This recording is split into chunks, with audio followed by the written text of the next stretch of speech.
Sobre as montanhas mais altas, em rios velozes, nas árvores imensas da Amazônia e do Pantanal. A dona da floresta e dos campos insiste em sobreviver.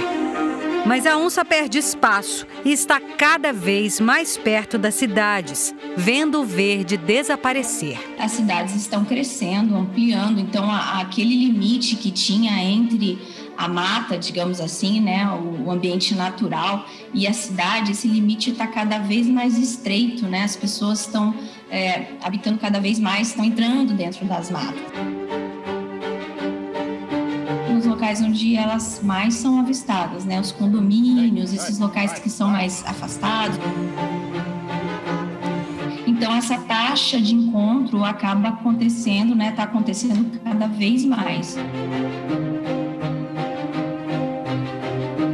Eu acho que todo mundo que vê uma onça pela primeira vez sente isso.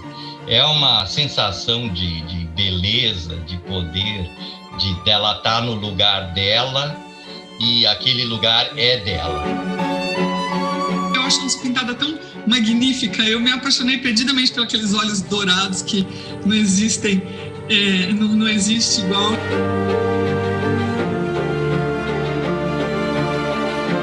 Um símbolo de força e poder.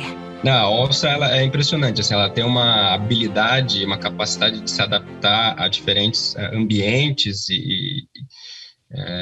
que é impressionante. Na Amazônia, elas têm muito os hábitos arborícolas, então ficam muito em cima de árvores. Na região de Mamirauá, teve um estudo recente que mostrou, né, que boa parte do ano, quando está tudo alagado, elas ficam em algumas árvores, se alimentando de animais arborícolas, como preguiças, macacos. Então, ela tem essa plasticidade ecológica que a gente fala. No Pantanal já são mais presas terrestres, né, e aquáticas, capivara, jacaré. E ela tem essa amplitude de tamanho de acordo com os hábitats. Né? Em ambientes alagados, como o Pantanal, como os llanos na Argentina, na Colômbia e Venezuela, são os animais de maior porte, são animais muito grandes, mas em outros biomas, como Caatinga, Mata Atlântica, Amazônia, já são animais um pouco mais ágeis, menores, que provavelmente necessitam ter essa habilidade para escalar árvores, para ter essas habilidades para capturar suas presas. Onças escutam bem, mas selecionam o que ouvem. Na hora da caça, são capazes de entrar em um estado semelhante ao da meditação, como se isolassem os sons ao redor para se concentrar apenas no seu alvo. Tem focinhos turbinados por mais de 200 milhões de células olfativas, 40 vezes mais sensíveis do que as nossas. Um animal capaz de rastejar sorrateiramente para se aproximar da presa sem ser notado e correr a uma velocidade de 60 quilômetros durante a caça. Dentre os felinos, é o predador com maior força na mordida. Essa habilidade faz com que ela consiga ter uma amplitude maior de presas. Por exemplo, crocodilianos, os jacarés, que têm carapaças, que são animais que não é um couro fácil de ser rompido, até mesmo tartarugas, né? Elas enxergam bem à noite, graças a uma membrana no fundo dos olhos que funciona como um espelho, refletindo a luz para as células ópticas e aumentando o poder de visão. Elas conseguem ver onde quase ninguém enxerga, até debaixo d'água. Também são exímias nadadoras. Chegam a atravessar rios com 1 quilômetro de largura.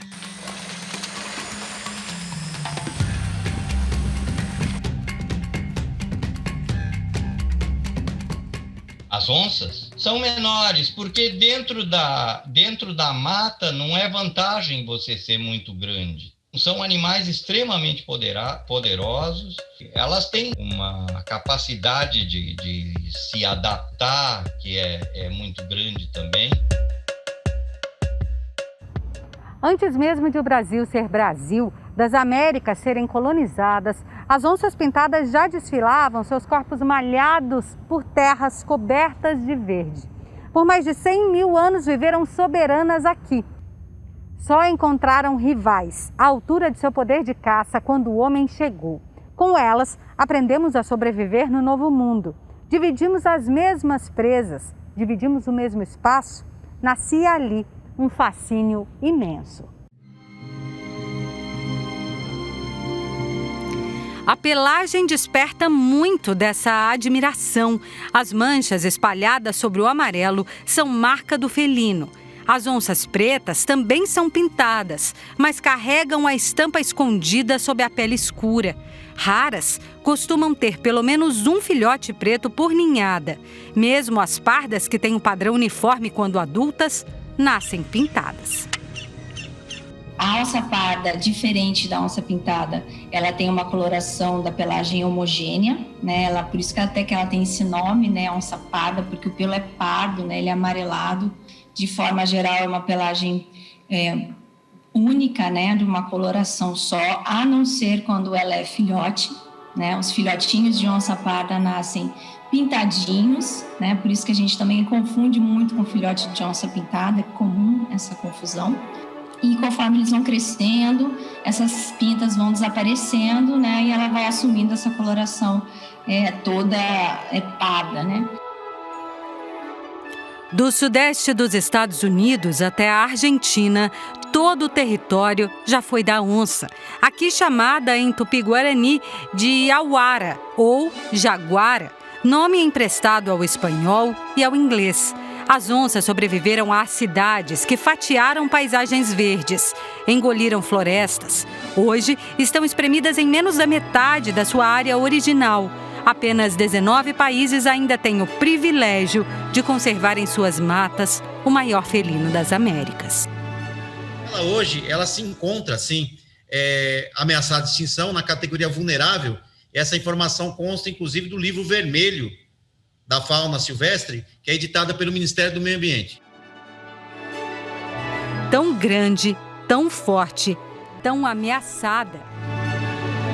As onças, elas têm como principal ameaça a perda e fragmentação de hábitat, a caça por retaliação. Muitas vezes a onça acaba atacando rebanhos domésticos e as pessoas caçam as onças. Principalmente os carnívoros, que têm grandes deslocamentos, né, nas suas áreas de vida para procurar comida, patrulhar território, busca de parceiros sexuais, etc.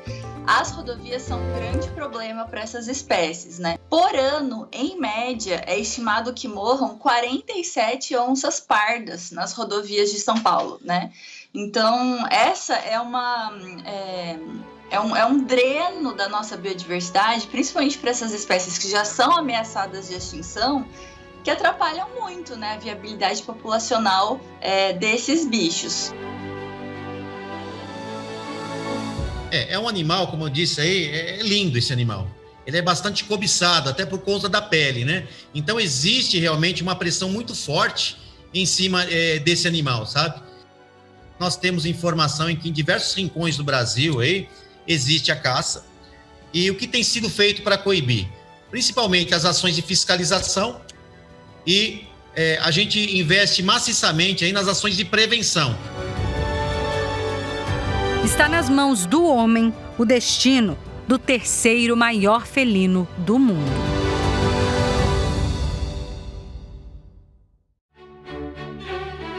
Ousado foi devolvido à natureza, que é seu lar.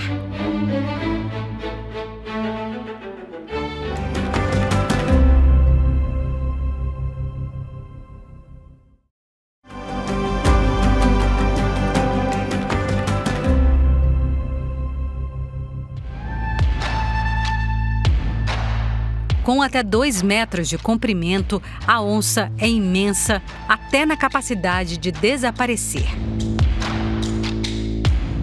É algo muito emocionante, é muito impactante quando você vê uma onça pintada com aquela força, com aquela capacidade de se esconder num piscar de olhos, assim, aquele animal grande com mais de 100 quilos, você distrai um pouquinho, ela se esconde, ela camufla muito bem. A caça de onça sempre atraiu exploradores, daqui e do mundo. Até o presidente americano Theodore Roosevelt veio desbravar terras brasileiras e praticar o esporte da época no início do século XX, hoje condenável. Junto ao Marechal Cândido Rondon, caçou uma onça pintada. A história do Pantanal, a gente tem aí uma história de sangue, né? De pessoas chegarem a matar 100 onças no dia.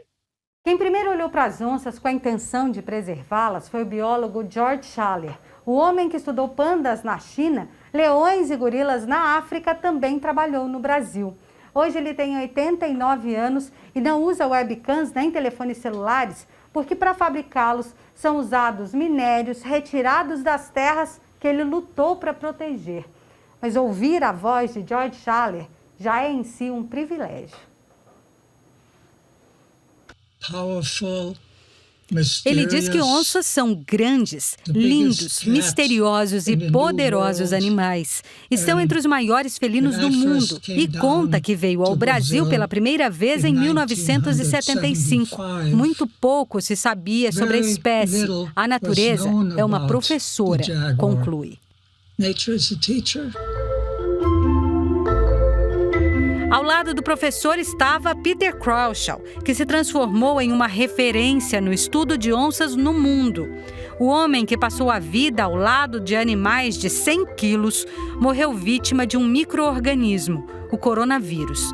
Peter e George mudaram o rumo da história das onças e elas mudaram a vida deles também. Nós o ouvimos antes dele adoecer de Covid-19. Foi um motivo de vida. Foi o que deram o tempero da minha vida, né? Uma razão para lutar. A partir do trabalho dos pesquisadores, dezenas de profissionais se formaram e muitos projetos surgiram no país para preservar a espécie. O Projeto Onças do Iguaçu é um projeto institucional, né, do Parque Nacional do Iguaçu, do ICMBio, desenvolvido em parceria com o Instituto Procarnívoros, e que tem a missão de conservação da onça pintada. A estimativa de população de onça pintada para 2018 eram 105 animais, ou seja, basicamente 1/3 de tudo que existe na Mata Atlântica. É a única população da Mata Atlântica que conhecidamente está crescendo. Em Mato Grosso, o projeto Pantera estuda as onças do Pantanal numa das áreas mais afetadas pelo pior incêndio da história do bioma, em 2020. A gente não teve nenhum caso confirmado de onça morta pelo incêndio, mas a gente teve relatos e vários casos confirmados de onças feridas pelos incêndios. Então, se você imagina que uma onça pintada, que é um animal com uma agilidade extrema, com uma capacidade de fuga muito grande, elas foram queimadas, tiveram patas queimadas, foram feridas, imagina as outras espécies. Ousado, uma das onças resgatadas, teve as patas queimadas pelas chamas. E se recuperou depois de tratado com células-tronco. É a ciência brasileira agindo para salvar vidas. Ousado, a gente coletou o tecido adiposo dele, as células-tronco fazem parte hoje desse banco para poder ajudar outras onças quando necessário. E outra onça também tratada foi a Manassi, em que aí sim a gente fez o tratamento com célula-tronco, foram várias aplicações para que pudesse então acelerar a recuperação, a cicatrização dessa pata, e hoje ela já está lá no Instituto Nex, dentro de um recinto, caminhando normalmente e restabelecendo então essa qualidade de vida dela. Ousado foi devolvido à natureza, que é seu lar. Em Mato Grosso do Sul, os pesquisadores do OnSafari apresentam o ecoturismo aos fazendeiros, uma ferramenta para provar que onças valem muito mais vivas.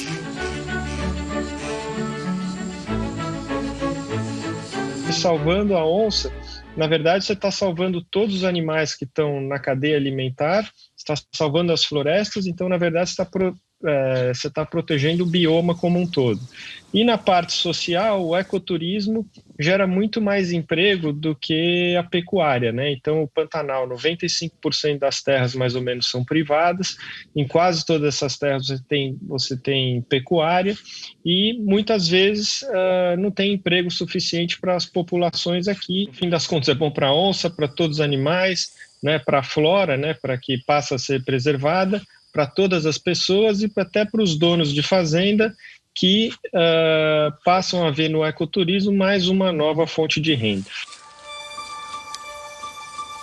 O turismo, né, feito eticamente, ele provoca no turista tanto a reflexão quanto o interesse em atuar para transformar, para aumentar a preservação. São pessoas que acabam se envolvendo depois, né, com o bioma, se interessam. Então, eu acredito que hoje é uma das ferramentas que a gente tem mais viáveis para estimular a preservação.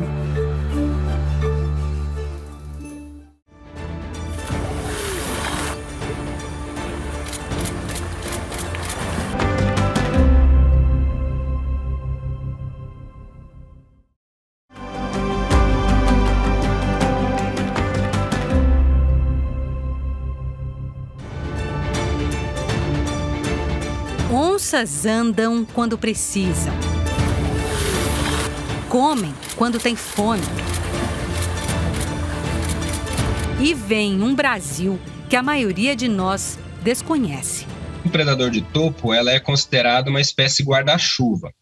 Então, já foram feitos estudos onde se avaliou locais onde tinha a presença da onça-pintada e qual era a consequência, né, para toda a biodiversidade. Então, você vê que nesses locais você tem um ambiente muito mais pristino, mais íntegro, porque o fato é que se você consegue garantir a proteção de uma onça-pintada, isso, por consequência, garante toda uma complexidade de hábitats que, por consequência, garante uma alta biodiversidade. Para conhecê-las um pouco mais, a ciência aposta na tecnologia biológica.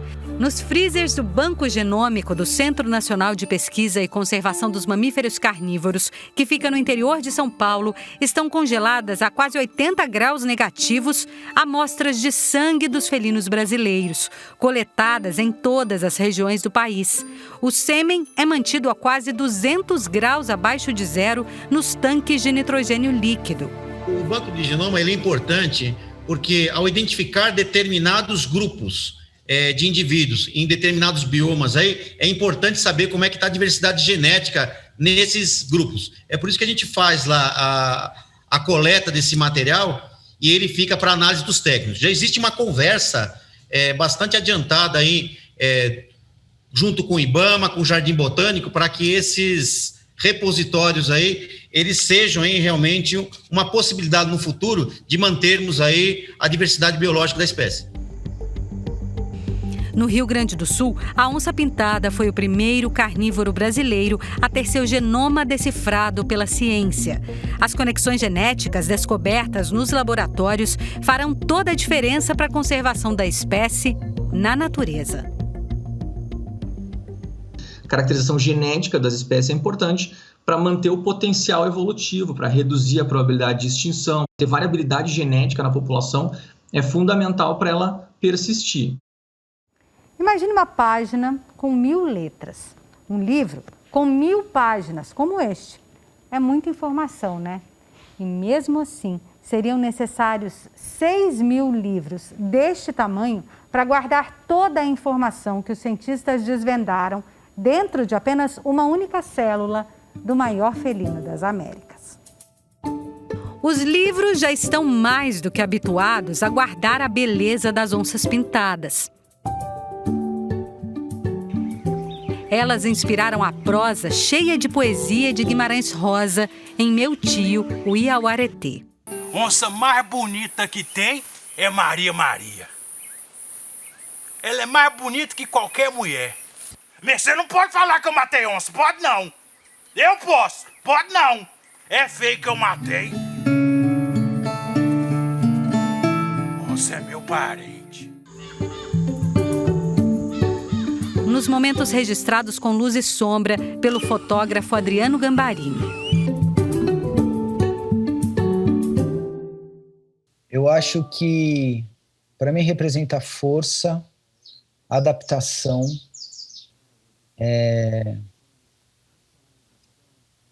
assim, grandiosidade, no sentido de ser o animal, a onça. Eu acho que é grandiosidade e força.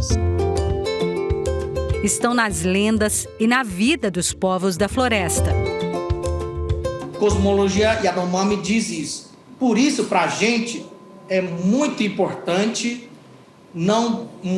porque ele é um espírito muito poder para salvar a vida, para cuidar a pessoa quando a pessoa está muito doente. Esse é o poder, o espírito da onça, que apoia muito, que cuidar e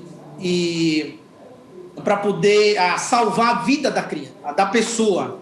Por isso é muito importante para a gente. Esse onça pintada, ele é uma onça, não é um pintado, é uma onça tipo pintura de guerra, a sua ração da país aqui no Brasil, que se chama. Então ele demonstra a onça como faz parte do povo da floresta e povo da Amazônia. Então eu passei a ver os tupinambás, na verdade, como que se colocassem a onça num estágio superior ao da humanidade. Na verdade, a onça era, ou pelo menos um estado ontológico, se não um ser diferente, mas um estado do ser. O seu destino, o seu objetivo como ente é virar onça, é se transformar em onça no final, através dos rituais de vingança, dos rituais canibais.